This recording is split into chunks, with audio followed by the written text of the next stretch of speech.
দীর্ঘ ২ বছরের রক্তক্ষয়ী যুদ্ধের পর অবশেষে ফিলিস্তিনের গাজা উপত্যকায় আবারও বেজে উঠেছে স্কুলের ঘণ্টা। যুদ্ধবিধ্বস্ত ভবন, ধুলোমাখা শ্রেণীকক্ষ আর অস্থায়ী চেয়ারে বসে নতুন করে শুরু হয়েছে শিক্ষাজীবন।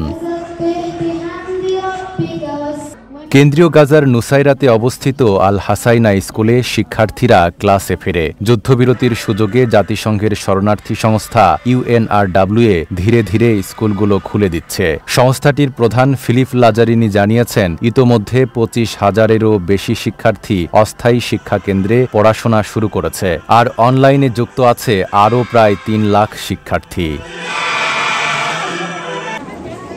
AFP টিভির ফুটেজে দেখা গেছে আল হাসাইনা স্কুলের শিক্ষার্থীরা সারিবদ্ধভাবে দাঁড়িয়ে ভিভলা প্যালেস্টাইন স্লোগান দিচ্ছে। শ্রেণীকক্ষে ডেস্ক চেয়ার না থাকলেও মাটিতে বসে আনন্দের সঙ্গে পাঠ নিচ্ছে তারা।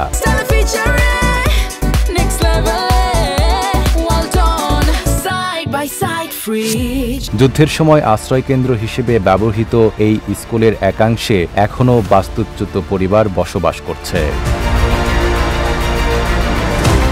UNRWA জানায়, গাজার বহু স্কুল এখনও ধ্বংসস্তূপে। কোথাও শিশুরা সিঁড়িতে বসে পাঠ নিচ্ছে, কোথাও খোলা আকাশের নিচে চলছে ক্লাস। ইউনিসেফের মধ্যপ্রাচ্য বিষয়ক আঞ্চলিক পরিচালক এদুয়ার বেইকবেদার সতর্ক করে বলেছেন, গাজায় শিক্ষা পুনর্গঠন এখন সময়ের বিরুদ্ধে এক দৌড়। এখনই শিক্ষাকে ফিরিয়ে না আনলে হারিয়ে যাওয়া প্রজন্ম তৈরি হওয়ার আশঙ্কা রয়েছে।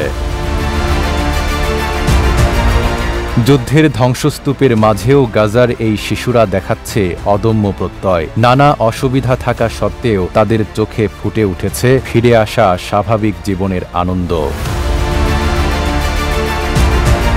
নাইম আরাবী, ঢাকা পোস্ট।